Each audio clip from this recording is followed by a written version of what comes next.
I'd like to welcome our Provincial Grand Master, the Right Worshipful Brother David Stephen Pratt, to this special Zoom interview.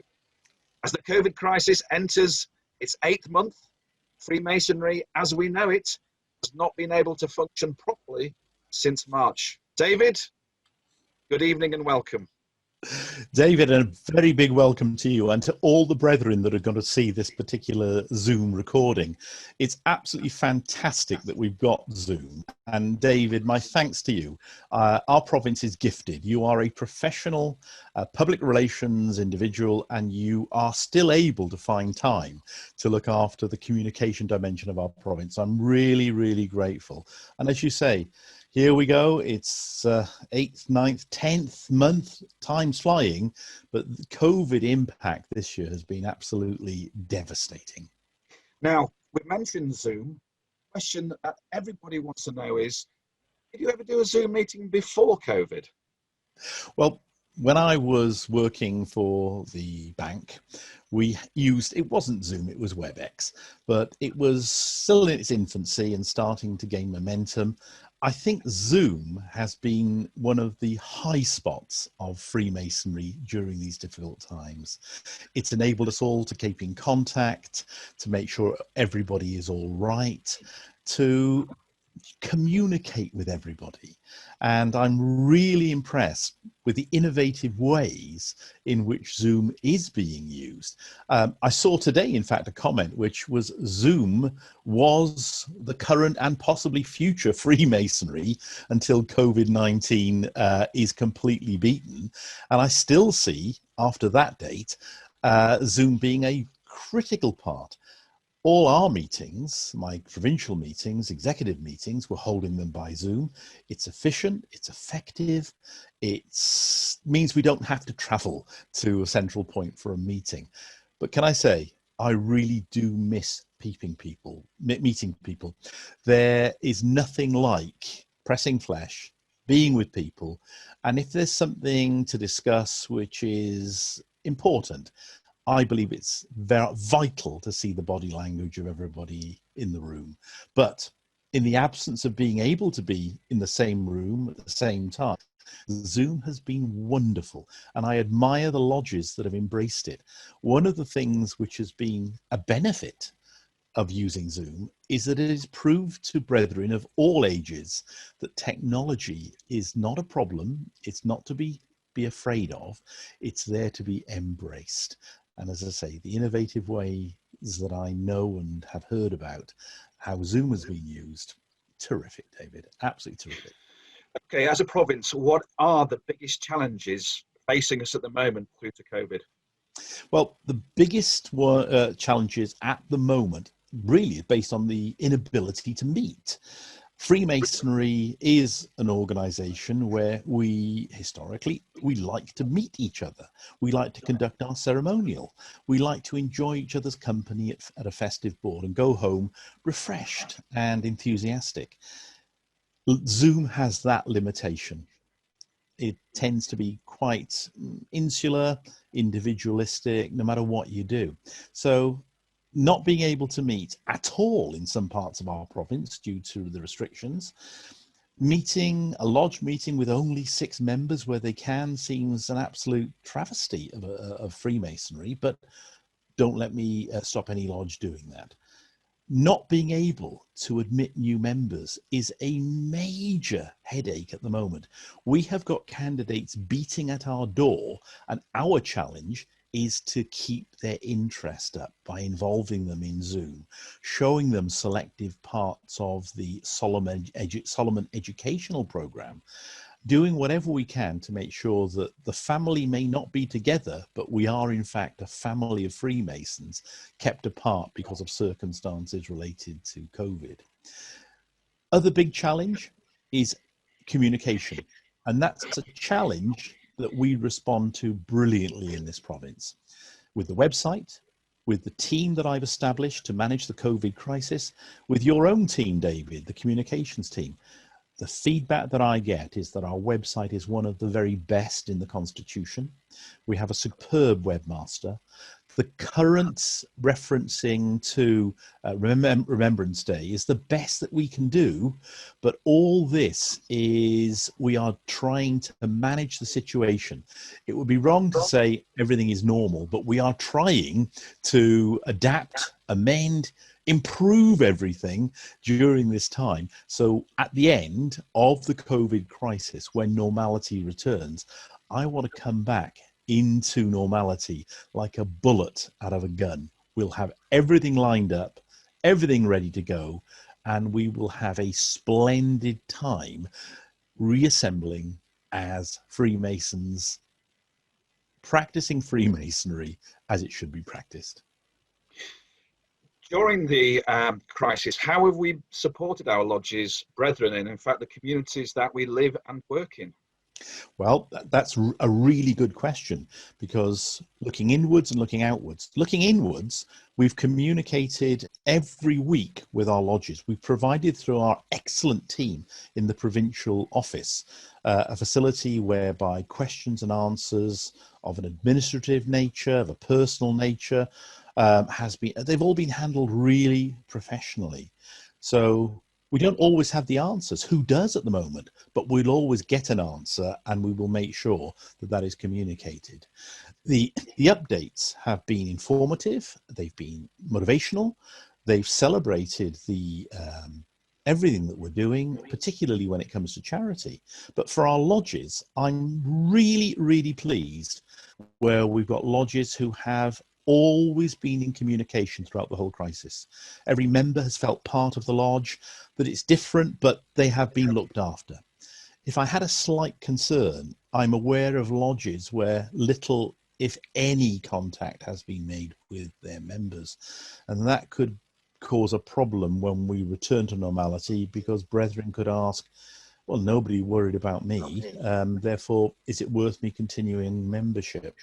And that really is a worry, but that's in the hands of the individual lodges. All I can offer as a Provincial Grand Master is that we have expertise in this province to enable lodges to conduct Zoom meetings, to be shown how to do it, how to communicate. I think the almoner has such a job at the moment, assessing the needs of individual brethren. Linking on to charity, West Riding Masonic Charities Limited have been tremendous over the COVID-19 epidemic.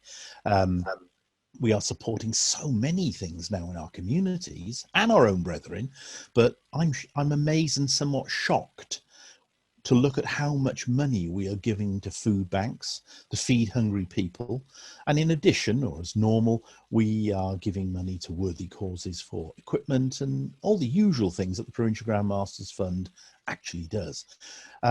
We also have access, which is great, to funds from central funds in London, the Masonic Charitable Foundations, and we're using them. We are applying them as quickly as we possibly can, so those in need are fed, watered.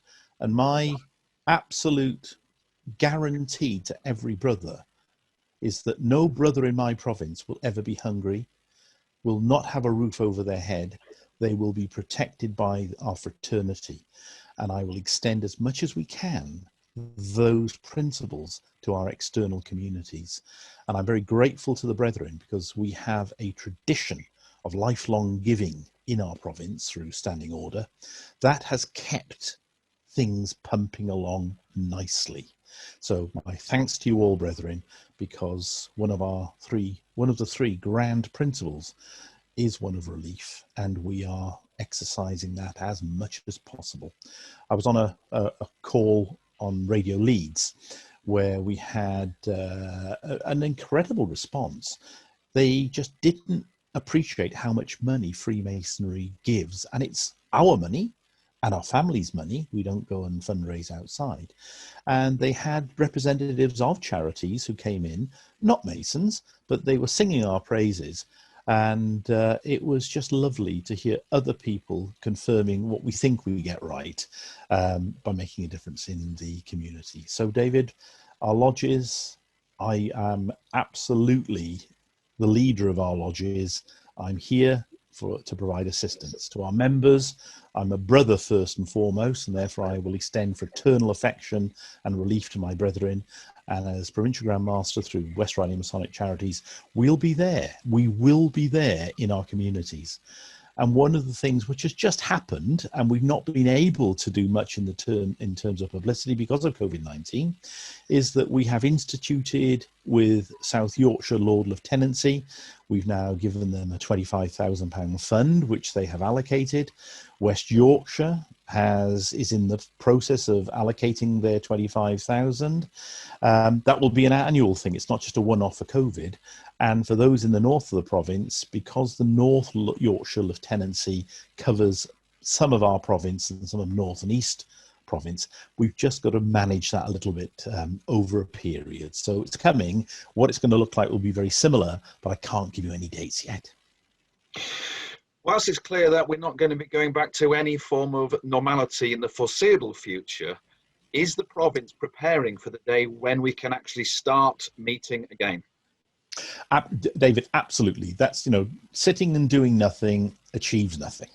So from day one, I have charged the team responsible for managing COVID-19 to have that clearly on the agenda.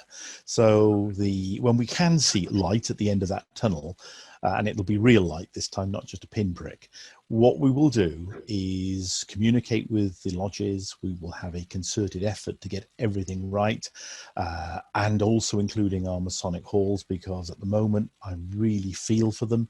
Commercially, it's disastrous at the moment. We've got to get back up and running. We've got to get our ducks lined up. Recruitment, we've got to get our recruits or our candidates initiated and brought in. We have also got to stimulate new members. And that's one of the upsides of the COVID-19 epidemic, because there are upsides and there are opportunities. Our profile in our community as Freemasons and Freemasonry has increased dramatically. And we are getting inquiries about membership. Now, at the moment, of course, it's very difficult to do very much with such an inquiry. But once again, thanks to Zoom and telephone calls and letters and communications, we can at least stimulate interest. And when we've lined everything up, we will return with great celebrations and great ceremonial. What challenges do you think will face us when we do come out of the pandemic crisis? There's some real challenges, and it would be foolish to ignore them. Number one will be we have an aging population in our membership. COVID definitely hits the old part of the population. We've not been meeting for a number of months now, and attending lodges, well, if people are falling out of, stop going and they're out of the habit, it may well be as easy not to continue their membership. So loss of membership is top of my priority, hence my wishes that lodges really do keep in contact with all their members throughout this whole crisis to show that we care and we're still here, and there are things that can be done with innovation to make it an enjoyable experience. So getting ourselves ready, and also the other thing which we have historically done as Freemasons is to celebrate the end of a crisis. And there are so many things that we are considering, but I can guarantee to the brethren that there will be an event which will be reflective of the great standing and traditions of our own magnificent Masonic province, that will be just memorable for everybody. In other words, we're back, and things are going to be back to normal as soon as we can make it happen, to make Freemasonry the enjoyable experience for ourselves, our families, our friends, as soon as I can possibly make it happen. A prolific visitor who must be out probably 3, 4, 5 times a week even. What are you doing of an evening now to occupy your time? Well, Rita keeps me nice and busy, and I don't mind that. But you're right, David. I am a gregarious person, and I thrive on being with other human beings. And I really miss my brethren. Shaking hands, talking to them, finding out what's going on, presenting Jubilee and 60-year, 70-year certificates, promoting brethren on the floor of the lodge. It's amazing. I can do a lot by Zoom, but it's not the same as actually being there. And the other thing, David, which many brethren have never really looked at the administration of Freemasonry. I can assure you, I'm even more busy with administration as a result of COVID-19, because there's business as usual that goes on, administration, and as a responsible organization, I've always said we are a model corporate citizen. So there are legal dimensions, there are financial dimensions, there are things that we have to do, and there's always that wonderful area which I call firefighting. Things crop up that have to be sorted out. I've got the executive around me to discharge various functions. I'm in daily just about contact with London about what things are happening. But one of the main things, and I hope the brethren acknowledge this, is that, you know, one of our major use of time is to do with the honours system. We spend hours and hours looking at individuals, assessing what they've done. So at the end of the day, we can be absolutely fair and transparent by awarding the provincial rank to them that they truly deserve. And next year's, that's 2021, the machinery is there. Things are happening now, and those individuals will be considered. I'm so sorry for this year's acting officers. I've been able to do nothing with them other than to promise that something will happen in the future. I've not even been able to invest them properly, but they are still the acting officers of the province, and I do hope there will be the opportunity for us to get together, to actually go out as a team to events, because there are things which have not been cancelled, they are postponed, such as centenary meetings, and even one bicentenary meeting that has been just postponed because of COVID-19. So this, when we write the annals of Freemasonry for this period, the word COVID-19 will be shown so many times as having absolutely strained the Masonic chain to its absolute limit. But brethren, keep focused, keep happy. Things are going to get better. Quick question. When was the last time you put on a morning suit? Well, I like being formal. The last time I put on a morning suit was actually to attend a Zoom meeting of an overseas Grand Council, because I thought it was appropriate. Everyone else was in formals, but for the last time I put on a morning suit to attend a meeting is now 10 months ago. I haven't put on any weight, but I have tried it on and it still fits. And every day, one of the activities that I've always done in my life is that I polish my shoes. So they're gleaming and ready to go. So if we suddenly got, and this would be an amazing thing, all clear tomorrow, I could just jump into my suit, put my shoes on and feel as though I'm formal and correctly presented. Final question. What message have you got for the brethren to take them through for the rest of the year? Well, first and foremost, let's remember those wonderful words in the ceremony of installation when there's the address to the brethren. We will unite in the grand design of being happy and of communicating happiness. It's much better to communicate happiness than anything else by talking to people, ringing them up. And that's what I do. And so that's the first thing I'd ask you to do. The other messages are really straightforward. Courage, brethren, don't stumble. COVID-19 will be eradicated. It will be. When, I don't know, but it will be. We just keep focusing on the positive and continue with that aim in mind.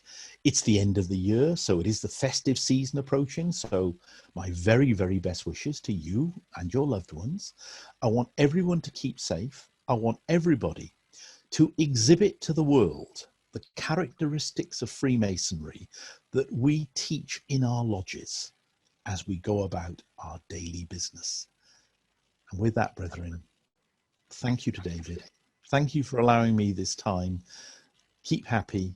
As your leader, I am very proud of everybody, and we will come through this.